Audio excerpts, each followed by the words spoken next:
साथियों, मेरे पीछे किसी अलौकिक शक्ति या चमत्कार का हाथ नहीं है। मैं कभी किसी पूजा पाठ के भ्रम में नहीं पड़ा। मैंने किसी ज्योतिषी से दिन नहीं दिखाए। मैंने कोई तीर्थ यात्रा नहीं की।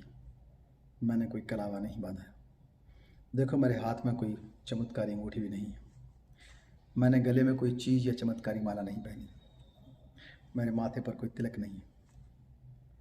मैंने हाथों की रेखाओं या माथे की रेखाओं में भविष्य नहीं तलाशा। मैंने कभी वास्तुकला का ध्यान नहीं रखा। मेरी सफलता के पीछे पूर्व जन्मों का कोई फल नहीं है। मैंने किसी की आरती नहीं उतारी।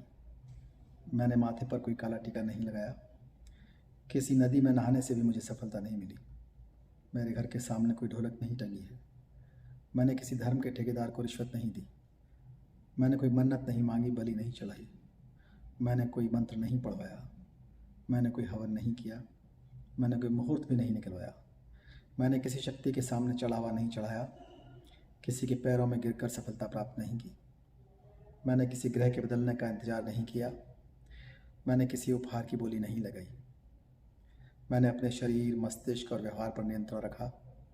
मैंने जीवन में बचपन से ही कड़ी मेहनत की, पढ़ाई की, खूब रुचि और गंभीरता से पढ़ने वाला विद्यार्थी रहा।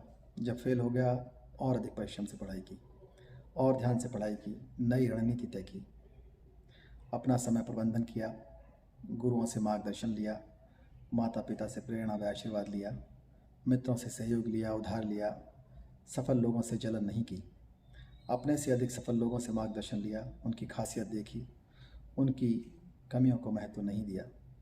मैंने महामानव बुद्ध, सावित्रीबाई फुले, ज्योतिबा फुले, बाबा साहब डॉक्टर अम्बेडकर के जीवन संघर्ष और उद्देश्य को समझा और नैतिकता के रास्ते पर चला, विज्ञान के रास्ते पर चला। मैंने पुरानी परंपराओं, उत्सवों पर समय, धन और ऊर्जा नहीं गंवाई। अपने चरित्र को बनाए रखा तथा रोजमर्रा के झगड़ों से स्वयं को बचाया। किसी प्रकार का नशा और अहंकार से अपने आप को बचाया। दूसरों की हंसी उड़ाने की जगह मैंने दूसरे की कमियों को सीख की तरह माना। मैंने बाबा साहब के बनाए हुए संविधान द्वारा प्रदत्त जो अधिकार है प्रतिनिधित्व का, उसे लिया। मैं जो भी कुछ हूँ, बाबा साहब डॉक्टर अम्बेडकर के कारण हूँ। इस बात का बदला मैं संविधान की रक्षा करके चुकाऊँगा। मैं पे बैक टू फैमिली और पे बैक टू सोसाइटी करके चुकाऊँगा।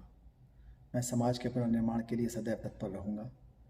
मैं अपने सभी गुरुजनों के प्रति कृतज्ञ हूँ। मेरे माता पिता, भाई बहन, परिवारीजन आदि सभी ने मेरे जीवन को संवारा है। मैं उनका सदैव ऋणी रहूँगा, उनका ध्यान रखूँगा।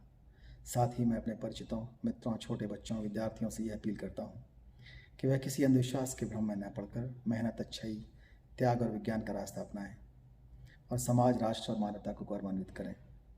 जिन्होंने हम पर आंखें लगा रखी हैं, उन्हें कभी निराश न करें।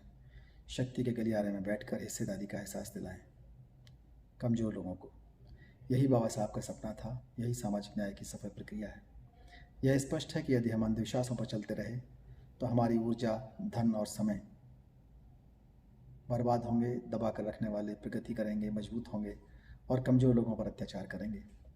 हमारे देश में आपसी प्यार कम होगा, सामाजिक एकता कम होगी, राष्ट्रवाद नहीं बढ़ेगा, असमानता पुनः स्थापित होगी। कमज़ोर वर्ग के लोगों का कल्याण अंधविश्वास त्याग कर ही हो सकता है। नई पीढ़ी दुनिया की मुख्य धारा से जुड़े, यही हमारा आंदोलन है। यही सशक्तिकरण है, यही राष्ट्रवाद है और मानवतावाद के लिए अत्यंत जरूरी है। धन्यवाद।